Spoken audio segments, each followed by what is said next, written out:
Hello students मो अविनाश आपण मानक स्वागत करछि मो यूट्यूब चैनल एज स्मार्ट एजुकेशन को। आज आम पढ़ा अष्टम श्रेणी ओडिया व्याकरण बही प्रथम अध्याय जहाँकि रही भाषा परिचय। देख भाषा मनीष एक कथा कह जीव पृथ्वी रे जेते जीव अछंती समस्ते निज मनर भाव प्रकाश करियाकू शरीर विभिन्न अंग भंगी को माध्यम करतांती। केतेक प्राणी अंगभंगी सह ध्वनिर मध्य प्रयोग करती। केतेक प्राणी एमती अच्छा अंगभंगी द्वारा ध्वनि ध्वनि माने ध्वनि कथबार्ता करती। जेपरी पशुटीए कि पक्षीटीए स्नेह प्रकाश कला बेले जमी अंगभंगी ध्वनि करती। क्रोध प्रकाश कला बेले जेपरी नकरी भिन्न प्रकार प्रदर्शन करती। किंतु मनीष तार भाव प्रकाश करने अंगभंगी सह जो ध्वनि प्रयोग करे से ध्वनि किछि नियम बा श्रृंखला थाए। स्नेह प्रकाश कले ओठरे हस थाए। क्रोध प्रकाश बेले आखि बड़ बड़ हो जाए। दुख कला बेले आखिरे लुह आसी जाए। मुंड हली जाए। आंगुली उठी जाए। एहीपरि विभिन्न आपना अंगभंगी आपना छाई होई थाए।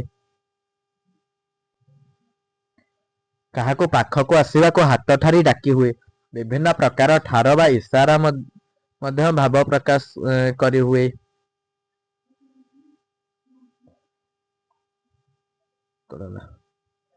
जेमिति रास्तार नाली आलुओ देखी आमे अटकी जाऊ और नील आलुओ देखिले आगक जाऊ।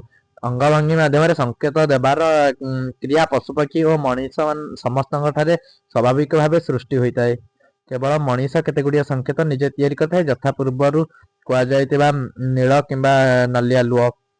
जमी नील आलुओ पड़े आम जाऊ एवं नाली आलुओ पड़े आम रही जाऊ। एमती संकेत पर मनीष तार मुखर ध्वनि माध्यम भाव प्रकाश प्रयास करता है। भिन्न भिन्न अंचल एथिपाई संकेत मान कालक्रमे तैयारी होता है। आमे बही कहिले जहा बुझु खाता कहिले कलम पानी पवन कहिले आउ किछि बुझु। एही सबु वस्तु को अन्य भाषा रे अन्य किछि किताब बुक पुस्तक लिखन आदि कह जाए। सेमिति भल मंद सुंदर असुंदर जीवा आसिया पढ़िया खेलिया आदि असंख्य शब्द आम जेपरी कहूचु सेमिति न कही अन्य अंचल लोके आउ किछि प्रकार कहती और बुझती। एमिति कहवा और बुझिया पाई आमे ध्वनि माध्यम संकेत व्यवहार करू ताको आमे भाषा कहू। एमिति कहवा और बुझिया भितर केतेक नियम काम करता है। उदाहरण स्वरूप च ओ क कहले चक्क बुझु जहाँ गोलाकार होता है घूरी पारे इत्यादि। यहाँ भिन्न भिन्न यथा शगड़र चक रेलगाड़र चक मोटर साइकेल चक यंत्रपाति चक आहरी अनेक प्रकार होपे कि चक चक कहले चक खड़ी को आम बुझू जहाँ कला साहय आम कलापाटर लिखिपारू। यह पुणी धला कि अन्य रंगर हो पारे। चक्र उच्चारण नियम चक उच्चारण ठारू अलग। सेपरी हाथ को आम एक अंग बुझू जे एथिरे दीर्घ इकार देले हाथी बोली एक प्राणी को बुझू। आम ए सब इच्छा करी तैयारी करना कि बदलाई पारिबा नाही। प्रत्येक अंचल छोट हेउ कि बड़ सबुठी निर्दिष्ट केतक नियम एमिति शब्द माने समयक्रमे तैयारी करछंती। एगुड़िक सजाइबार नियम व्यवहारकारी निर्दिष्ट भाषा गोष्ठी द्वारा स्वाभाविक भाव में सृष्टि होइछि। मो पढ़ा को विद्यालय जाऊँगी यही क्रम को मु अच्छी जाऊ विद्यालय को पढ़िया बदलाई हेब नाही। किंतु अन्य भाषा विशेषकर आम जानते इंग्राजी भाषा सजाइबा ठीक यथा आई मो आम अच्छी गोइंग जाऊ स्कूल विद्यालय को रीड पढ़ा भाषा यही सजाइबा नियम आहुरी बदला जाई पारे। एथर बुझीला जे आम जहाँ कहवा तार शब्द गुड़िक गठन रे नियम अच्छी और वाक्य नियम रही। एक निर्दिष्ट नियम मानी कहुआ कथा को भाषा कहुए। पुणी मुहरे कहुआ यही कथा को लिखा जाई पारे। कहुआ कथा को साहित्य रखापी अन्य साहय देखा और देखाइबा दूर रे निर्दिष्ट भाषा जानी व्यक्ति पाखे पहुंचाइबा भाषार देखा जाता यही रूप को लिपि कहुए। सब भाषार न हो पारि थाए। पृथ्वी अनेक भाषा एपरिक आम प्रदेशर କେତେକ ଆଦିବାସୀ ଭାଷାରେ ଲିପି ନାହିଁ। ଆଜି ଯେଉଁ ସବୁ ଶିକ୍ଷା ସ୍ୱାସ୍ଥ୍ୟ ଜ୍ଞାନ ବିଜ୍ଞାନର ଉନ୍ନତ ହୋଇଛି ତାହା ଏହି ଲିପି ଯୋଗୁଁ ସମ୍ଭବ ହୋଇଛି। ଲିପି ଦ୍ୱାରା ଭାଷାକୁ ଲେଖି ହୁଏ, ରଖି ହୁଏ, ଅନ୍ୟକୁ ଦେଇ ହୁଏ ଓ ନିଜ ପାଇଁ ନେଇ ହୁଏ। ଲିପି ଆମେ କହୁଥିବା ଭାଷାର ଧ୍ୱନି ଗୁଡ଼ିକ ଦୃଶ୍ୟମାନ ଆକୃତି। ଏଥିରୁ ଆମେ କଣ ଜାଣିଲୁ? ଦୁଇଟା ପଏଣ୍ଟ। ଭାଷା ମଣିଷ କହୁଥିବା ଧ୍ୱନି ଯାହା ନିୟମାବଦ୍ଧ ଭାବେ ଶବ୍ଦ ଓ ବାକ୍ୟରେ ପ୍ରକାଶିତ ହୋଇଥାଏ। ଲିପି ଏହି ସାର୍ଥକ ଧ୍ୱନି ଗୁଡ଼ିକର ପ୍ରତୀକ। ସବୁଠାରୁ ଗୁରୁତ୍ୱପୂର୍ଣ୍ଣ କଥାଟି ମନେ ରଖିବାକୁ ହେବ ଯେ ମଣିଷ କଥା କହିପାରୁଥିବାରୁ ଓ ତାର ଭାଷା ଥିବାରୁ ବିକାଶ ସମ୍ଭବ ହୋଇଛି। ଧର୍ମ ଧାରଣା ପାଇଁ ଭାଷା ଦରକାର, ପାଠ ପଢ଼ାଇବାକୁ ଭାଷା ଦରକାର। ମୁଁ ଯେଉଁ ତମକୁ ପାଠ ପଢ଼ଉଛି ଯଦି ଭାଷା ଦରକାର, କିଛି ୱାର୍ଡ କହୁଛି ସେଇଟା ହେଉଛି ଭାଷା। ଚାଷ କରିବାକୁ, ଘର ତିଆରି କରିବାକୁ, ପାଠ ପଢ଼ି ଡକ୍ଟର, ଇଞ୍ଜିନିୟର, ହାକିମ, ଶିକ୍ଷକ କିମ୍ବା ଆଉ ଯାହା ଯାହା ହେବାକୁ ଭାଷା ଦରକାର। ଯାହା କରିବ ସବୁଥିରେ ଭାଷା ହିଁ ଦରକାର। ଭାଷା ଅଛି ବୋଲି ଶିକ୍ଷା ଅଛି, ସଭ୍ୟତା ଅଛି, ସଂସ୍କୃତି ଅଛି, ଇତିହାସ, ଭୂଗୋଳ, ଦର୍ଶନ, ବିଜ୍ଞାନ, ବାଣିଜ୍ୟ ସବୁ ଅଛି। ଭାଷା ନାହିଁ ତ କିଛି ନାହିଁ। ତାରି ପାଇଁ ମଣିଷ ଶ୍ରେଷ୍ଠ ଜୀବ ହୋଇପାରିଛି। ତା ବିନା ପଶୁଠାରୁ ବି ହୀନ ହୋଇଯିବାର ଆଶଙ୍କା ରହିଛି। ଓକେ, ମଣିଷ ଦ୍ୱାରା ବ୍ୟବହୃତ ହେଉଥିବା ଭାଷା କେବେ କେମିତି ଆରମ୍ଭ ହେଲା ସେ ସମ୍ପର୍କରେ ବହୁ ଆଲୋଚନା କରାଯାଇଥିଲେ ମଧ୍ୟ ଏ ଯାଏଁ କୌଣସି ସିଦ୍ଧାନ୍ତ ହୋଇପାରି ନାହିଁ। ଭାଷାର 3ଟି ଗୁରୁତ୍ୱପୂର୍ଣ୍ଣ ଲକ୍ଷଣ ଅଛି। ଭାଷା ଲୋକ ମୁଖରେ ଆପଣା ଛାଏଁ ବିକଶିତ ହୁଏ ଏବଂ ବିକାଶ ଧାରା ସବୁ ଭାଷାରେ ସବୁ ସମୟରେ ଚାଲିଥାଏ। ପୃଥିବୀର ସବୁ ଭାଷା ପାଇଁ ଏକ ଲକ୍ଷଣ, ଏକ ବାସ୍ତବତା। ଏହି ଧାରାରେ ନୂଆ ନୂଆ ଭାଷା ସୃଷ୍ଟି ହୁଏ। ନୂଆ ଭାଷାର ବିକାଶ ଧାରା ମଧ୍ୟ ଚାଲିଥାଏ। ଆମ ପୂର୍ବପୁରୁଷ ମୁନି ଋଷିମାନେ ବେଦ ରଚନା କଲାବେଳେ ଯେପରି ଭାଷା ବ୍ୟବହାର କରୁଥିଲେ, ପରବର୍ତ୍ତୀ ପଣ୍ଡିତମାନେ ପୁରାଣ କାବ୍ୟ ରଚନା କଲାବେଳେ ସେଥିରେ ଭିନ୍ନତା ଆସିପାରିଥିଲା।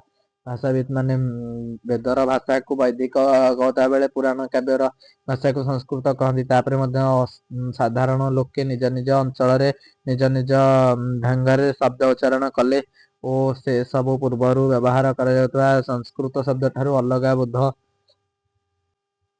ହେଲା। ପାବତ, ମୟୂରକୁ ମୋରହି, ଧାତୁକୁ ଧାଉ, ଏହିପରି ଅସଂଖ୍ୟ ଶବ୍ଦର ନୂଆ ଉଚ୍ଚାରଣ କ୍ରମଶଃ ସୃଷ୍ଟି ହେଲା। ଏହାର ଉଦାହରଣ ପ୍ରାଚୀନ ସାହିତ୍ୟରେ ମିଳିଥାଏ। ଆଜି ମଧ୍ୟ ଆମ ସାହିତ୍ୟରେ ନଦୀକୁ ନଈ, ଗୃହକୁ ଘର, ମୃତ୍ତିକାକୁ ମାଟି କହୁଛୁ ଆମ ଓଡ଼ିଆ ଭାଷାରେ। ଏମିତି ଭାବରେ ପୃଥିବୀର ସବୁ ଭାଷା ସମୟକ୍ରମେ ଲୋକ ମୁଖରେ ସ୍ୱାଭାବିକ ଭାବେ ବଦଳିଛନ୍ତି। ଏହା ଭାଷାର ଦୁର୍ବଳତା ନୁହେଁ, ବରଂ ସ୍ୱାଭାବିକ ଲକ୍ଷଣ। ଏପରି ସମୟକ୍ରମେ ଆମ ଭାଷାରେ ପର୍ବତ, ମୟୂର, ଧାତୁ ପରି ଅସଂଖ୍ୟ ଶବ୍ଦ ବ୍ୟବହାରକୁ ଆସିଲେ। ଏଥିରୁ ଗୋଟେ ଗୁରୁତ୍ୱପୂର୍ଣ୍ଣ କଥା ବୁଝି ହେଉଛି ଯେ ଭାଷା ପରିବର୍ତ୍ତନଶୀଳ ଓ ସଞ୍ଚଳନଶୀଳ। ଏହି ପରିବର୍ତ୍ତନ ଗୋଟିଏ ଦିନରେ ବା ବର୍ଷରେ ହୁଏ ନାହିଁ, ଶହ ଶହ ବର୍ଷ ଧରି ଲୋକମାନଙ୍କ ମୁଖରେ ଏମିତି ହୋଇଥାଏ। ଏହି ସମୟ ଭିତରେ ଗୋଟାଏ ଅଞ୍ଚଳ ଭାଷା କଥା କହୁଥିବା ଲୋକେ ଅନ୍ୟ ଭାଷା କହୁଥିବା ଲୋକ ସଂସ୍ପର୍ଶରେ ଆସିଲେ ଉଭୟ ଭାଷା ପରସ୍ପର ଠାରୁ କିଛି କିଛି ଭାଷା ସମ୍ପଦ ଗ୍ରହଣ କରନ୍ତି। ଓଡ଼ିଆ ଭାଷାଭାଷୀ ଲୋକେ ଆଦିବାସୀ ଜନଜୀବନ ସହ ସଂସ୍ପର୍ଶରେ ଆସି ତାଙ୍କର ଅନେକ ଶବ୍ଦ ଓଡ଼ିଆ ଭାଷାକୁ ଆସିଥିବା ବେଳେ ଓଡ଼ିଆ ଭାଷାର ଅନେକ ଶବ୍ଦ ସେମାନେ ବ୍ୟବହାର କରିଛନ୍ତି। ଆମ ଦେଶରେ ଇଂରେଜମାନେ ଶାସନ କରିଥିଲେ ଓ ଇଂରେଜୀ ଶିକ୍ଷାର ପ୍ରଚଳନ ମଧ୍ୟ ହେବାରୁ ଆମେ ଚେୟାର, ଟେବୁଲ, ସ୍କୁଲ, କଲେଜ କହୁଥିଲା ବେଳେ ସେମାନେ ଆମ ଭାଷାରୁ ପଣ୍ଡିତ, ଲାଠି, ଘେରାଉ ପ୍ରଭୃତି ଅନେକ ଶବ୍ଦ ନେଇଛନ୍ତି। ପୃଥିବୀର ସବୁ ଭାଷାରେ ଏପରି ମିଶ୍ରଣ ମିଳିଥାଏ। ଏଥିରୁ ବୁଝାଯାଏ ଯେ କୌଣସି ଭାଷା ଅବମିଶ୍ରଣ ନୁହେଁ। ସାର କଥା। ଦେଖ ସାର କଥା, ଭାଷା ପରିବର୍ତ୍ତନୀୟ ନୁହେଁ, ଅବିମିଶ୍ର ନୁହେଁ ଏବଂ ସଦା ପ୍ରବାହମାନ ଏକ ଧାରା ପରି ଲୋକମୁଖରେ ବିକାଶ ପଥରେ ଚାଲିଥାଏ। ଭାଷା ସମ୍ବନ୍ଧରେ ଏହି ସାଧାରଣ କଥା ଆମେ ମନେ ରଖିବା। ଏଇଟା ମନେ ରଖିବ ସାର କଥାଟା।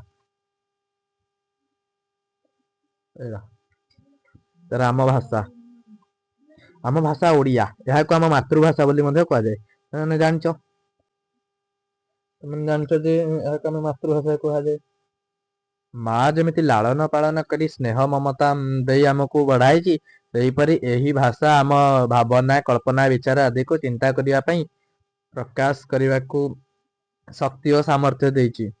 ଶିଶୁଟିଏ ତାର ଚାରିପାଖରେ ଥିବା ବଡ଼ ସାନ ଲୋକଙ୍କୁ ଯାହା ଶୁଣେ ତାକୁ ଉଚ୍ଚାରଣ କରିବାକୁ ଚେଷ୍ଟା କରେ।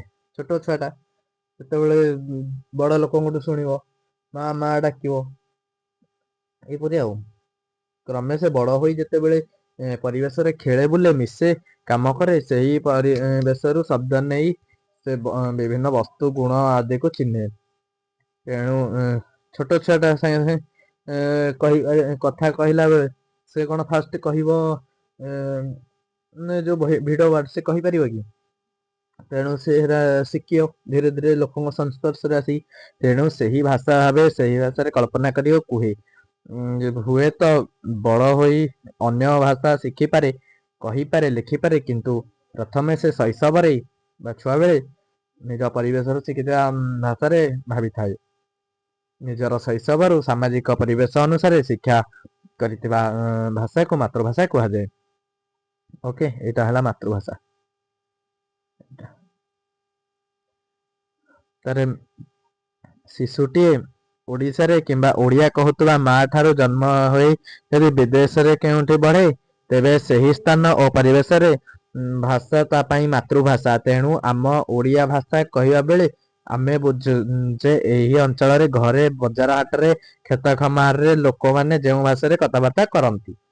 ଏହି ଅଞ୍ଚଳରେ ଶିଶୁଟିଏ ପରିବେଶ ବା ସମାଜରୁ ଓଡ଼ିଆ ଭାଷା ଶିଖେ ଓ ଓଡ଼ିଆ ଭାଷାରେ ନିଜକୁ ପ୍ରକାଶ କରେ। ଏହି ଭାଷାରେ ସେ ଯେକୌଣସି କଥାର ଅର୍ଥ ବା ଭାବ ସହଜରେ ବୁଝିପାରେ। ସେହିପରି ସଭିଙ୍କର ଗୋଟିଏ ଗୋଟିଏ ମାତୃଭାଷା ଅଛି। ଏପରି କେତେକ ଅଞ୍ଚଳ ଅଛି ଯାହା କୌଣସି ଦୁଇଟି ଭାଷାଭାଷୀ ଅଞ୍ଚଳର ସୀମାରେ ଥାଏ। ସେହି ଅଞ୍ଚଳରେ ଦୁଇଟି ଭାଷା ସହଜରେ ବୁଝି ହେଉଥିଲେ ମଧ୍ୟ ନିଜ ପରିବାର ପରିଜନଙ୍କ ଠାରୁ ଶିଖୁଥିବା ପ୍ରଥମ ଭାଷାଟି ମାତୃଭାଷା ହୋଇଥାଏ। ଯେପରି ବାଲେଶ୍ୱର ସୀମାନ୍ତରେ ଓଡ଼ିଆ ଓ ବଙ୍ଗଳା, ଗଜପତି ସୀମାନ୍ତରେ ଓଡ଼ିଆ ଓ ତେଲୁଗୁ ବ୍ୟବହୃତ ହେଉଥିଲେ ମଧ୍ୟ ଓଡ଼ିଆ ପରିବାରର ଶିଶୁଟିର ମାତୃଭାଷା ଓଡ଼ିଆ ହୋଇଥାଏ। ଅନୁରୂପ ଭାବରେ ବଙ୍ଗଳା ଓ ତେଲୁଗୁ ଭାଷାଭାଷୀ ପରିବାରରେ ବଙ୍ଗଳା ଓ ତେଲୁଗୁର ଶିଶୁର ମାତୃଭାଷା ହୋଇଥାଏ। ତାର ବିକାଶ କ୍ରମ ଆମ ଭାଷା ଓଡ଼ିଆ ପ୍ରାୟ 2000 ରୁ ଅଧିକ ବର୍ଷ ପୁରୁଣା ବୋଲି ଭାଷାବିତ୍ମାନଙ୍କ ଯୁକ୍ତିକୁ ସ୍ୱୀକାର କରି ଭାରତ ସରକାରଙ୍କ ସାହିତ୍ୟ ଏକାଡେମୀ ଆନୁକୂଲ୍ୟରେ ଏହାକୁ ଶାସ୍ତ୍ରୀୟ ମାନ୍ୟତା ପ୍ରଦାନ କରାଯାଇଛି। ସାହିତ୍ୟ ଏକାଡେମୀ ଅନୁକୂଳରେ ଶାସ୍ତ୍ରୀୟ ମାନ୍ୟତା ପ୍ରଦାନ କରାଯାଇଛି। ଏହି ମାନ୍ୟତା ସଂସ୍କୃତ, ଦକ୍ଷିଣ ଭାରତର 4ଟି ଦ୍ରାବିଡ଼ ଭାଷା ତେଲୁଗୁ, ତାମିଲ, ମାଲାୟାଲମ, କନ୍ନଡ଼ ପାଇଥିବା ବେଳେ ଷଷ୍ଠ ଭାଷା ଭାବେ ଆମ ଓଡ଼ିଆ ଭାଷାକୁ ମିଳିଛି। ଏଥିରେ ଆମ ଭାଷାର ପ୍ରାଚୀନତା ସମ୍ବନ୍ଧରେ ସ୍ପଷ୍ଟ ପ୍ରମାଣ ମିଳେ। ଭରତ ମୁନିଙ୍କ ରଚିତ ନାଟ୍ୟ ଶାସ୍ତ୍ର ଓ ଅନ୍ୟାନ୍ୟ ପ୍ରାଚୀନ ଗ୍ରନ୍ଥମାନଙ୍କ ରେ ଓଡ୍ର ଓ ଉଡ୍ର ଆଦି ଜାତି ଭାଷାର ସୂଚନା ମିଳେ। ଦେଖ କ୍ୱେଶ୍ଚିନ୍ ଆସିବ, ଭରତ ମୁନିଙ୍କ ରଚିତ ନାଟ୍ୟଶାସ୍ତ୍ର ଓ ଅନ୍ୟାନ୍ୟ ପ୍ରାଚୀନରେ କଣ କଣ ଜାତିର ଭାଷାର ସୂଚନା ମିଳିଥାଏ? ପ୍ରାୟ 1500 ବର୍ଷ ତଳେ ବୌଦ୍ଧ ଧର୍ମର ଶାଖା ସହଜପନ୍ଥୀ ସାଧକମାନେ ଯେଉଁ ଗୀତ ରଚନା କରିଥିଲେ, ସେସବୁ ଚର୍ଯା ଗୀତ ଓ ଚର୍ଯାପଦ ଭାବରେ ପରିଚିତ। ଏହି ଗୀତ ଗୁଡ଼ିକର ଭାଷା ଓଡ଼ିଆ। ଏହାକୁ ଭିତ୍ତି କରି ପ୍ରାୟ ସପ୍ତମ ଶତାବ୍ଦୀରୁ ଦଶମ ଶତାବ୍ଦୀ ମଧ୍ୟରେ ଓଡ଼ିଆ ଭାଷାର ସ୍ପଷ୍ଟ ରୂପ ବିକଶିତ ହେବାର ସ୍ୱୀକାର ମିଳିଛି। ପଞ୍ଚଦଶ ଶତାବ୍ଦୀରେ ସିଦ୍ଧମୁନି ଶାରଳା ଦାସଙ୍କ ମହାଭାରତ ଅନ୍ୟାନ୍ୟ ରଚନାବଳୀ ସ୍ୱତନ୍ତ୍ର ଓଡ଼ିଆ ଲିପିରେ ଓଡ଼ିଆ ଗ୍ରନ୍ଥର ରଚନାର ଉଦାହରଣ। ଷୋଡ଼ଶ ଶତାବ୍ଦୀର ଭକ୍ତ ପଞ୍ଚସଖା ବଳରାମ, ଜଗନ୍ନାଥ, ଅଚ୍ୟୁତ, ଅନନ୍ତ, ଯଶୋବନ୍ତ ଏମାନେ ଥିଲେ ପଞ୍ଚସଖା। ଷୋଡ଼ଶ ଶତାବ୍ଦୀରେ ମାନେ ତାଙ୍କର ସାହିତ୍ୟ କୃତ୍ୟ ବିଶେଷ ଭାବେ ଜଗନ୍ନାଥ ଦାସଙ୍କ ଓଡ଼ିଆ ଭାଗବତ ଭାଷାକୁ ରୂପର ପ୍ରମାଣ ବହନ କରିବ। ଅଷ୍ଟାଦଶ ଶତାବ୍ଦୀରେ କବି ସମ୍ରାଟ ଉପେନ୍ଦ୍ର ଭଞ୍ଜ ଓ ଅନ୍ୟାନ୍ୟ କାବ୍ୟକାରଙ୍କ ଦ୍ୱାରା ରଚିତ କାବ୍ୟ କବିତା ସମସାମୟିକ ଅନ୍ୟ ଭାଷାମାନଙ୍କ ଠାରୁ ଓଡ଼ିଆ ଭାଷାର ଶବ୍ଦ ଭଣ୍ଡାରର ପ୍ରାଚୁର୍ଯ୍ୟ ପ୍ରଦର୍ଶନ କରିଥାଏ। ପରବର୍ତ୍ତୀ କାଳରେ ଭୀମ ଭୋଇଙ୍କର ଭଜନ ସବୁ ଓଡ଼ିଆ ଭାଷାର ସରଳତା ଓ ସାଧାରଣ ପ୍ରାଚୁର୍ଯ୍ୟ ପ୍ରଦର୍ଶନ କରିଥାଏ। ଓଡ଼ିଆ ଭାଷାଙ୍କ ବ୍ୟବହୃତ ଶବ୍ଦମାନଙ୍କ ଅର୍ଥ ପ୍ରକାଶ ଭାବ ବହନକାରୀ କ୍ଷମତା ରହିଛି। 19 ଶତାବ୍ଦୀରେ ଓଡ଼ିଶାରେ ଇଂରେଜ ଶାସନ ଓ ଇଂରେଜୀ ଶିକ୍ଷାର ପ୍ରଚଳନ ହେବା ପରେ ଓଡ଼ିଆ ଭାଷାର ଗୁରୁତ୍ୱ ଉପଲବ୍ଧି କରି ବହୁ ସାହିତ୍ୟିକମାନେ କାବ୍ୟ, କବିତା, ନାଟକ, ଉପନ୍ୟାସ, ଗଳ୍ପ, ପ୍ରବନ୍ଧ ଆଦି ଓଡ଼ିଆ ଭାଷାରେ ରଚନା କରିଛନ୍ତି। ଏହି ଶତାବ୍ଦୀର ଶେଷ ଭାଗ ଓ ବିଂଶ ଶତାବ୍ଦୀର ପ୍ରଥମ ଭାଗରେ ବ୍ୟାସକବି ଫକୀରମୋହନ ସେନାପତି, ସହକବି ଗଙ୍ଗାଧର ମେହେର, କବିବର ରାଧାନାଥ ରାୟ, ଭକ୍ତ କବି ମଧୁସୂଦନ ରାଓ ଏସବୁ ତାଙ୍କର କବିମାନଙ୍କର ପୂର୍ବରୁ ଲାଗିଛି। ଏରା କ'ଣ ତାଙ୍କୁ ଏରା ସବୁ ଉପାଧି ମିଳିଛି। ଓକେ, ପ୍ରାଥମିକ ସ୍ତରରେ ଓଡ଼ିଆ ଭାଷା ଶିଖିବା ପାଇଁ ରାଧାନାଥ ବ୍ୟାକରଣ ପରିଚୟ, ମଧୁସୂଦନ ରାଓ ବର୍ଣ୍ଣବୋଧ ଓ ଫକୀରମୋହନ ସେନାପତି ସରଳ ଓଡ଼ିଆ ବ୍ୟାକରଣ ରଚନା କରିଥିଲେ। ଏ 3 ଜଣ ଏରା ସବୁ ରଚନା କରିଥିଲେ। ଏହି ସମୟରେ ଓଡ଼ିଆ ଭାଷାର ଗଦ୍ୟ ରଚନାର ବିକଶିତ ରୂପ ମଧ୍ୟ ଉପଲବ୍ଧ ହୁଏ। ସମୟକ୍ରମେ ଓଡ଼ିଆ ଭାଷାର ବିକାଶ ପଥରେ ଅଜସ୍ର ପରିମାଣର ସଂସ୍କୃତ ଶବ୍ଦ, ଆଦିବାସୀ ଶବ୍ଦ, ପଡ଼ୋଶୀ ଦ୍ରାବିଡ଼, ତେଲୁଗୁ, ତାମିଲ ଶବ୍ଦ, ମୁସଲମାନ ଶାସନ ସମୟରେ ଉର୍ଦ୍ଦୁ, ଆରବୀ, ପାର୍ସୀ ଶବ୍ଦ, ଇଂରେଜ ଶାସନ ସମୟରେ ଇଂରେଜୀ ଓ କେତେକ ପର୍ତ୍ତୁଗୀଜ ଶବ୍ଦ ପ୍ରବେଶ କରି ଏହାକୁ ସମୃଦ୍ଧ କରିଛନ୍ତି। ଆଜି ବିଜ୍ଞାନର ବିକାଶ ଫଳରେ ନୂଆ ନୂଆ ଶବ୍ଦ ଏବଂ ସବୁ ଭାଷା ପରି ଆମ ଭାଷାକୁ ମଧ୍ୟ ଆସୁଛି, ଯଥା ମୋବାଇଲ, ଇଣ୍ଟରନେଟ, ସୁନାମି। ଆମ ଅନେକଙ୍କର ଧାରଣା ଏସବୁ ଇଂରାଜୀ ଶବ୍ଦ। ପ୍ରକୃତରେ ଏଗୁଡ଼ିକ ଭିନ୍ନ ଭିନ୍ନ ଭାଷାରୁ ଗୃହୀତ ଶବ୍ଦ, ଯାହା ପୃଥିବୀର ଅନ୍ୟ ବହୁ ଭାଷାରୁ ମଧ୍ୟ ବ୍ୟବହାର ହୋଇଛି। ଏପରି ଫରାସୀ ଭାଷାରେ ରେସ୍ତୋରାଁ ଆମ ଦେଶରେ ରେଷ୍ଟୁରାଣ୍ଟ ଭାବେ ଲେଖା ହୋଇଛି, ଯାହାର ଅର୍ଥ ଏଠାରେ ଖାଦ୍ୟପେୟ ମିଳିଥାଏ। ଏସବୁ ଶବ୍ଦ ଆମ ଭାଷାରେ ଗୃହୀତ ହୋଇ ଆମ ଭାଷାର ଶବ୍ଦ ଭଣ୍ଡାରକୁ ସମୃଦ୍ଧ କରିଛି। ଆଜି ଆମ ଓଡ଼ିଆ ଭାଷା ଆମର ସାହିତ୍ୟ ଓ ସଂସ୍କୃତିକୁ ପ୍ରକାଶ କରିବା ପାଇଁ ଯେତିକି ଶକ୍ତିଶାଳୀ, ବିଜ୍ଞାନ ଓ କାଟାଗୋରୀ ବିଦ୍ୟା ଓ ବୈଷୟିକ ଶିକ୍ଷା ପ୍ରଦାନ ପାଇଁ ମଧ୍ୟ ସେତିକି ଉପଯୋଗୀ। ଏହି ଭାଷାର ଦାୟାଦ ଭାବେ ଏହି ମାଧ୍ୟମରେ ଶିକ୍ଷା ଲାଭ କରିବାର ସୁଯୋଗ ପାଇ ଆମେ ସ୍ୱାଭିମାନର ସହିତ ନିଜକୁ ବିଶ୍ୱ ଦରବାରରେ ପ୍ରତିଷ୍ଠା କରିବା ପାଇଁ ଏଥିରେ ଦ୍ୱିମତ ନାହିଁ। ବୈଶିଷ୍ଟ୍ୟ ଓ ସ୍ୱରୂପ। ଭାଷାରେ ଯେତେ ଭାଷା ବ୍ୟବହୃତ ହୋଇଥାଏ, ସବୁ ଭାଷାର କିଛି ନା କିଛି ବୈଶିଷ୍ଟ୍ୟ ଥାଏ ବୋଲି ତାହା ଅନ୍ୟ ଭାଷା ଠାରୁ ସ୍ୱତନ୍ତ୍ର ଭାବେ ଚିହ୍ନଟ କରାଯାଏ। ଆମ ଭାଷା ଓଡ଼ିଆର ସେମିତି କିଛି ସ୍ୱତନ୍ତ୍ର ଲକ୍ଷଣ ଅଛି, ଯାହାକୁ ଆଧାର କରି ଆମେ ସ୍ୱତନ୍ତ୍ର ବୋଲି ପରିଚିତ ହେଇଥାଉ। ସେଥିମଧ୍ୟରୁ କେତୋଟି ସାଧାରଣ ତଥା ସ୍ପଷ୍ଟ ବାରି ହୋଇ ପଡ଼ୁଥିବା ବୈଶିଷ୍ଟ୍ୟ ସମ୍ପର୍କରେ ଜାଣିବା। ଓଡ଼ିଆ ଭାଷାର ଲକ୍ଷଣ ଦୃଷ୍ଟିରୁ ବଙ୍ଗାଳୀ, ଅହମିୟା, ମରାଠୀ, ଗୁଜରାଟୀ ଇତ୍ୟାଦି ଉତ୍ତର ଭାରତର ଅନ୍ୟାନ୍ୟ ଭାଷା ସହ ଏହାର ସମ୍ପର୍କ ନିବିଡ଼। ଦକ୍ଷିଣ ତେଲୁଗୁ, ତାମିଲ ପ୍ରଭୃତି ଦ୍ରାବିଡ଼ ଭାଷା ଓ ଅନ୍ୟାନ୍ୟ ଆଦିବାସୀ ଭାଷାମାନଙ୍କରୁ ଅନେକ ଶବ୍ଦ ଓଡ଼ିଆ ଭାଷାରେ ଥିଲେ ମଧ୍ୟ ଏସବୁ ଭାଷା ସହ ସମ୍ପର୍କ ସେପରି ନିବିଡ଼ ନୁହେଁ। ତଥାପି ସ୍ୱରୂପ ଦୃଷ୍ଟିରୁ ପ୍ରାୟ ସମାନ ହେଲେ ମଧ୍ୟ ଉତ୍ତର ଭାରତର ଅନ୍ୟ ଭାଷାଙ୍କ ଠାରୁ ଓଡ଼ିଆ ଭାଷାର ସ୍ୱତନ୍ତ୍ର ସ୍ପଷ୍ଟ। ଓଡ଼ିଆ ଭାଷାର ଶବ୍ଦ ଗୁଡ଼ିକ ଉଚ୍ଚାରଣ ସ୍ୱରାନ୍ତ। ଉତ୍ତର ଭାରତରେ ବ୍ୟବହୃତ ସମଗୋଷ୍ଠୀର ଅନ୍ୟ ଭାଷାର ଶବ୍ଦ ଶେଷରେ ବ୍ୟଞ୍ଜନ ବର୍ଣ୍ଣ ସହ ଅ ଉଚ୍ଚାରିତ ହୁଏ ନାହିଁ, ଯଥା ରାମ, ଗୋପାଳ, କିନ୍ତୁ ଓଡ଼ିଆ ଭାଷାରେ ରାମ, ଗୋପାଳ ଇତ୍ୟାଦି ହୁଏ। ସ୍ୱରବର୍ଣ୍ଣ ରୁ ଅନ୍ୟ ସମଗୋଷ୍ଠୀ ଭାଷାରେ ରି ପରି ବ୍ୟବହୃତ ହୁଏ, ଯଥା ଋଷି, କୃଷ୍ଣା, କିନ୍ତୁ ଓଡ଼ିଆ ଭାଷାରେ ଋଷି, କୃଷ୍ଣ ଏସବୁ। ତାପରେ ବ୍ୟଞ୍ଜନ ବର୍ଣ୍ଣର ଅବର୍ଗ୍ୟ ଜ, ଯାହାକୁ ଅନ୍ତସ୍ଥ ଜ କୁହାଯାଏ, ଯାହା ସମଗୋଷ୍ଠୀ ଅନ୍ୟ କୌଣସି ଭାଷାରେ ନାହିଁ।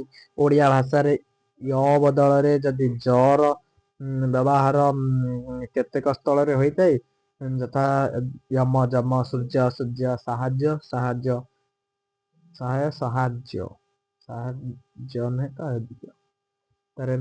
ଏପରେ ବ୍ୟବହାର ସବୁ ସ୍ଥାନରେ ହୁଏ ନାହିଁ, ଯଥା ଦୟା, ଲୟ, ବାୟୁ ଏ ଲକ୍ଷଣଟି ଓଡ଼ିଆ ଭାଷାରେ ଏକ ନିଜସ୍ୱ ବୈଶିଷ୍ଟ୍ୟ। ଉତ୍ତର ଭାରତର ଅନ୍ୟ ଭାଷା ଯେଉଁଗୁଡ଼ିକ ସହ ଓଡ଼ିଆ ଭାଷାର ନିବିଡ଼ ସମ୍ପର୍କ ରହିଛି ସେ ସବୁର ଲିପି ଉପର ଭାଗ ଏକ ସରଳ ରେଖା ବା ସିଧା ହୋଇଥିବା ବେଳେ ଓଡ଼ିଆ ଲିପିର ଉପର ଭାଗ ଗୋଲାକୃତ। ସଂସ୍କୃତ ବା ଦେବନାଗରୀ ଲିପିର କ ଓ ଓଡ଼ିଆର କର ଉଦାହରଣ ନିଆଯାଇପାରେ। ସେହିପରି ଅନେକ ଉଦାହରଣ ମିଳିଥାଏ। ଉଚ୍ଚାରଣ, ଲିଖନ ପଦ୍ଧତି, ଶବ୍ଦ, ବାକ୍ୟ ଆଦିକୁ ନେଇ ଓଡ଼ିଆ ଭାଷାର ବହୁ ସ୍ୱାତନ୍ତ୍ର୍ୟ ରହିଛି। ସଂକ୍ଷେପରେ ଏତିକି ଜାଣିବା ଯେ ଅନ୍ୟ ଭାଷା ମାନଙ୍କ ଠାରୁ ନିଜର ଭିନ୍ନ ଲକ୍ଷଣ ଥିବାରୁ ଓଡ଼ିଆ ଭାଷା ଏକ ସ୍ୱୟଂ ସମ୍ପୂର୍ଣ୍ଣ, ସମୃଦ୍ଧ, ସ୍ୱତନ୍ତ୍ର ଭାଷା। ଏହାର ପ୍ରାଚୀନତା ଓ ସ୍ୱାତନ୍ତ୍ର୍ୟକୁ ଆଧାର କରି ଭାରତ ସରକାର ଓଡ଼ିଆ ଭାଷାକୁ ଶାସ୍ତ୍ରୀୟ ଭାଷା ଭାବେ ମାନ୍ୟତା। ଏହାର ପ୍ରାଚୀନତା ଓ ସ୍ୱାତନ୍ତ୍ର୍ୟକୁ ଆଧାର କରି ଭାରତ ସରକାର ଓଡ଼ିଆ ଭାଷାକୁ ଶାସ୍ତ୍ରୀୟ ଭାଷା ଭାବେ ମାନ୍ୟତା କରିଛନ୍ତି। ଓଡ଼ିଆ ଭାଷାର ସମୃଦ୍ଧ ଶବ୍ଦଭଣ୍ଡାର ଓ ସ୍ପଷ୍ଟ ଭାବ ପ୍ରକାଶର କ୍ଷମତା ହେତୁ ଆଜି ସମଗ୍ର ପୃଥିବୀରେ ମଣିଷ ଅର୍ଜନ କରିଥିବା ଜ୍ଞାନ ବିଜ୍ଞାନକୁ ଏହା ମାଧ୍ୟମରେ ପ୍ରକାଶ କରାଯାଇପାରିବ। ବ୍ୟାକରଣ, ଯେକୌଣସି ବ୍ୟକ୍ତି କଥା କହିଲା ବେଳେ ସେଥିରେ କିଛି ନିୟମ ଥାଏ ଯାହା ଶୁଣୁଥିବା ବ୍ୟକ୍ତିଟି ବୁଝିପାରେ। ଓଡ଼ିଆରେ ପାଣି କହିଲେ ଦିଲ୍ଲୀରେ ପାନି କହନ୍ତି, ବିଲାତୀ ଲୋକ ୱାଟର କହନ୍ତି, ତେଲୁଗୁ ଭାଷାରେ ନିଲୁ କହନ୍ତି, ଓଡ଼ିଆ, ବଙ୍ଗଳା, ହିନ୍ଦୀରେ ମୁଁ ଯାଉଛି ପରି ନିୟମ ଥିବା ବେଳେ ଇଂରାଜୀ ଭାଷାରେ ମୁଁ ଅଛି ଯାଉ ନିୟମ ଲାଗୁ ହୁଏ। ଗୋଟିଏ ଭାଷାର ଶବ୍ଦକୁ ଆଉ ଗୋଟିଏ ଭାଷାର ଉଚ୍ଚାରଣ ପରି କହିଲେ ତାହା ଅଖାଡ଼ୁଆ ଲାଗେ। ସେମିତି ଗୋଟିଏ ପ୍ରକାର ବାକ୍ୟ ନିୟମକୁ ଆଉ ଗୋଟିଏ ଭାଷାରେ ପ୍ରୟୋଗ କଲେ ତାହା ଅର୍ଥ ପ୍ରକାଶ କରିବାରେ ବାଧା ସୃଷ୍ଟି ହୁଏ। ଏପରି ଗୋଟିଏ ଭାଷାର ନିୟମକୁ ସେହି ଭାଷାରେ ମଧ୍ୟ ବଦଳାଇ ଦେଲେ ଅର୍ଥ ବୁଝିବାରେ ଅସୁବିଧା ହୁଏ। ଯଥା ବିଲେଇ ମୂଷା ଖାଏ ବାକ୍ୟରେ ମୂଷା ବିଲେଇ ଖାଏ କହିଲେ ଅର୍ଥ ବଦଳିଯାଏ, ଯାହା ଅସମ୍ଭବ ମନେ ହୁଏ। ପ୍ରଥମରୁ ଭାଷା ଆଲୋଚନା ବେଳେ ନିୟମ କୁହାଯାଇଛି। ଭାଷା ବ୍ୟବହାରର ଏହି ଶୃଙ୍ଖଳା ବା ନିୟମକୁ ବ୍ୟାକରଣ କୁହାଯାଏ। ମନେ ରଖିବାକୁ ହେବ ଯେ ଭାଷାର ବ୍ୟାକରଣ ସ୍ୱତଃ ତାର ବ୍ୟବହାର ସହିତ ସୃଷ୍ଟି ହୋଇଥାଏ। ପରବର୍ତ୍ତୀ ସମୟରେ ତାର ନିୟମ ଗୁଡ଼ିକୁ ବିଦ୍ୱାନମାନେ ଖୋଜି ବାହାର କରନ୍ତି ଓ ଏଗୁଡ଼ିକ ଲିପିବଦ୍ଧ ହେଲେ ତାକୁ ସେହି ଭାଷାର ବ୍ୟାକରଣ ବୋଲି କୁହାଯାଏ।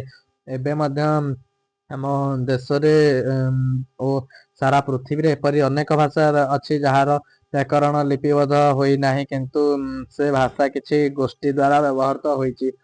ପୃଥିବୀରେ ଅନ୍ୟ ଦେଶ ପରି ଆମ ଭାଷାରେ ଅନେକ ନିରକ୍ଷର ବ୍ୟକ୍ତି ଓ ଅଳ୍ପ ପାଠପଢ଼ା ବ୍ୟକ୍ତି ଅଛନ୍ତି ଯେଉଁମାନେ ସୁନ୍ଦର ଶୈଳୀରେ ନିର୍ଭୁଲ କଥା କହିପାରନ୍ତି, କିନ୍ତୁ ସେମାନେ ବ୍ୟାକରଣ ପଢ଼ି ନଥାନ୍ତି ଓ ଭାଷା ନିୟମ ଜାଣିନଥାନ୍ତି। ଯେଉଁମାନେ ପୂର୍ବ ବୁଢ଼ା ଲୋକ, ବୁଢ଼ାବୁଢ଼ୀ ମାନେ, ସେମାନେ କହିଦେବେ ପୁରା ଢଗ ଓଡ଼ିଆ ଭାଷାରେ ପୁରା ଭଲ ଢଗ କହିପାରିବେ। ହାଟ ବଜାର ରାସ୍ତାଘାଟରେ ଅନେକ ଏପରି ଲୋକ ମିଳିବେ ଯେଉଁମାନେ କେବଳ ଗୋଟିଏ ନୁହେଁ, ଦୁଇ ତିନୋଟି କିମ୍ବା ଅନେକ ଭାଷାର କଥା କହିପାରନ୍ତି। ସେମାନେ ନିରକ୍ଷର ବି ହୋଇପାରନ୍ତି, ବ୍ୟାକରଣ ପଢ଼ିନଥାନ୍ତି। ପରିବେଶରୁ କିମ୍ବା ଅନ୍ୟ ଭାଷାଭାଷୀ ଲୋକଙ୍କ ସହ ମିଶି ସେମାନେ ସେହି ଭାଷା ଶିଖିଥାନ୍ତି। ଏଥିରୁ ଗୋଟିଏ କଥା ଜାଣିଲେ ଯେ ସବୁ ଭାଷାର ନିଜସ୍ୱ ନିୟମ ଅଛି, ତାହା ହିଁ ସେହି ଭାଷାର ବ୍ୟାକରଣ। ଯେକୌଣସି ଭାଷା ଶିଖିବା ଓ କହିବା ବେଳେ ସ୍ୱତଃ ସେହି ଭାଷାର ବ୍ୟାକରଣ ଶିଖି ହୋଇଥାଏ। ଲୋକମୁଖରେ ବ୍ୟବହୃତ ହେଉଥିବା ଭାଷାର ନିୟମକୁ ଶୃଙ୍ଖଳିତ ଭାବରେ ଅନୁସନ୍ଧାନ କରି ଲିପିବଦ୍ଧ କଲେ ତାହାକୁ ବ୍ୟାକରଣ ଗ୍ରନ୍ଥ କୁହାଯାଏ। ଏହାର ଅଧ୍ୟୟନ ଦ୍ୱାରା ଭାଷାର ଶୁଦ୍ଧ ବ୍ୟବହାର କରିବା ପାଇଁ ଦକ୍ଷତା ବୃଦ୍ଧି ପାଏ। ପୂର୍ବରୁ ଆଲୋଚନା କରାଯାଇଛି ଯେ ବ୍ୟାକରଣ ନ ପଢ଼ି ଭାଷା ଶିଖିହେବ, ତେବେ ଏହା କେବଳ ସାଧାରଣ ଚଳଣି ପାଇଁ ଯଥେଷ୍ଟ ହୋଇପାରେ, କିନ୍ତୁ ଜ୍ଞାନ ବିଜ୍ଞାନର ପ୍ରସାର, ସଂସ୍କୃତି ସଭ୍ୟତାର ବିକାଶ କ୍ଷେତ୍ରରେ ବ୍ୟାକରଣ ପଢ଼ିବା ନିତାନ୍ତ ଜରୁରୀ। ଗୋଟିଏ ଭାଷାର ବ୍ୟାକରଣ ଜାଣିଲେ ସେହି ଭାଷାର ଶକ୍ତି, ଶବ୍ଦଶକ୍ତି, ଅର୍ଥଶକ୍ତି ଓ ପ୍ରକାଶ କରିବାର କ୍ଷମତା ବୁଝିହୁଏ। ଫଳରେ ଶବ୍ଦ ଗଠନ, ନୂତନ ଶବ୍ଦ ଆରୋହଣ, ବାକ୍ୟ ପ୍ରୟୋଗର ଶୈଳୀ ଆଦି ଜାଣିବା ଦ୍ୱାରା ନିଜ ପାଇଁ ଅନ୍ୟ ଶାସ୍ତ୍ର ପଢ଼ିବା, ବୁଝିବା ଓ ଅନ୍ୟକୁ ବୁଝାଇବାର ସାମର୍ଥ୍ୟ ବୃଦ୍ଧି ହୁଏ। ନିଜ ଭାଷାର ବ୍ୟାକରଣକୁ ବୁଝିଥିବା ବ୍ୟକ୍ତି ଅନ୍ୟ ଭାଷାର ବ୍ୟାକରଣରେ ଥିବା ସାମ୍ୟ ଓ ବିଷମତାକୁ ମଧ୍ୟ ସହଜରେ ବୁଝିପାରେ। ଫଳରେ ଅନ୍ୟ ଭାଷା ପଢ଼ିବା, ଶୁଣିବା, ବୁଝିବା ସହଜ ହୋଇଥାଏ। ଓଡ଼ିଆ ବ୍ୟାକରଣ ବୁଝୁଥିବା ବ୍ୟକ୍ତି ପାଇଁ ସଂସ୍କୃତ, ହିନ୍ଦୀ, ଇଂରାଜୀ, ରୁଷ, ଜର୍ମାନୀ, ଚୀନ ଭାଷାର ବ୍ୟାକରଣ ପଢ଼ିଲେ ବୁଝିବା ସହଜ ହୋଇଯିବ। ବ୍ୟାକରଣର ନିୟମ ହେତୁ ଗୋଟିଏ ଭାଷାକୁ ସେହି ଅନୁସାରେ ଲେଖି ରଖିଲେ ଦୂର ଦେଶରେ ଥିବା ବ୍ୟକ୍ତି କିମ୍ବା ଶହ ଶହ ବର୍ଷ ପରେ ମଧ୍ୟ ନିୟମ ଜାଣିଥିବା ବ୍ୟକ୍ତି ସେ କଥାକୁ ବୁଝେଇ ପାରିବ। ଯେମିତି ଆଜି ବେଦ ଉପନିଷଦର କଥା ଆମେ ବୁଝୁଛୁ କିମ୍ବା ହଜାର ବର୍ଷର ଇତିହାସ ଜ୍ଞାନ ବିଜ୍ଞାନକୁ ଆମେ ଜାଣିଛୁ, ସେ ସବୁ ସମ୍ଭବ ହୋଇଛି କେବଳ ଭାଷାରେ ଥିବା ସୂତ୍ର, ଗ୍ରନ୍ଥ, ବ୍ୟାକରଣ ପାଇଁ। ଏଥିରୁ ଆମେ ଜାଣିଲେ ଯେ ବ୍ୟାକରଣ ତାର ଭାଷା ମଧ୍ୟରେ ଜ୍ଞାନ ବିଜ୍ଞାନକୁ ସଞ୍ଚୟ କରି ରଖିବା ପାଇଁ ସମର୍ଥ କରାଏ। ଗୋଟିଏ ଭାଷାର ଶୁଦ୍ଧ ବ୍ୟବହାର ଓ ପ୍ରସାର ପାଇଁ ବ୍ୟାକରଣର ଭୂମିକା ଗୁରୁତ୍ୱପୂର୍ଣ୍ଣ। ପୁଣି ଗୋଟିଏ ଭାଷାର ବ୍ୟାକରଣ ଜାଣିଲେ ଅନ୍ୟ ଯେକୌଣସି ଭାଷାରେ ବ୍ୟାକରଣରେ ଥିବା ସୂତ୍ର ବା ବ୍ୟବହାର ବିଧିକୁ ବୁଝିବା ସହଜ ହୁଏ। ଅର୍ଥାତ୍ ଅନ୍ୟ ଭାଷା ଶିଖିବା ସହଜ ହୋଇଯାଏ। ହଜାର ହଜାର ବର୍ଷର ସଂସ୍କୃତି, ଇତିହାସ, ଜ୍ଞାନ ବିଜ୍ଞାନ ପାଇଁ ପରସ୍ପରର ଭାଷା ବୁଝିବା ଏକାନ୍ତ ଜରୁରୀ ଓ ଏହି କାର୍ଯ୍ୟଟି ନିର୍ଭୁଲ ଭାବେ ସଫଳ ହେବାର ମୂଳ ଉପାୟ ହେଉଛି ଉଦ୍ଦିଷ୍ଟ ଭାଷାର ବ୍ୟାକରଣ ଜାଣିବା। ପିଲାମାନେ ଏଇଠି ବିଷୟଟି ଶେଷ ହୋଇଯାଇଛି। ଯଦି ଚ୍ୟାନେଲକୁ ଲାଇକ୍, କମେଣ୍ଟ, ସେୟାର ଏବଂ ସବସ୍କ୍ରାଇବ୍ କରିନାହ ତେବେ କରିନିଅ, ଯାହାଫଳରେ ଏ ରିଲେଟେଡ୍ ସବୁ ଭିଡ଼ିଓ ପାଇପାରିବ। ରହୁଛି, ଜୟ ଜଗନ୍ନାଥ, ନମସ୍କାର।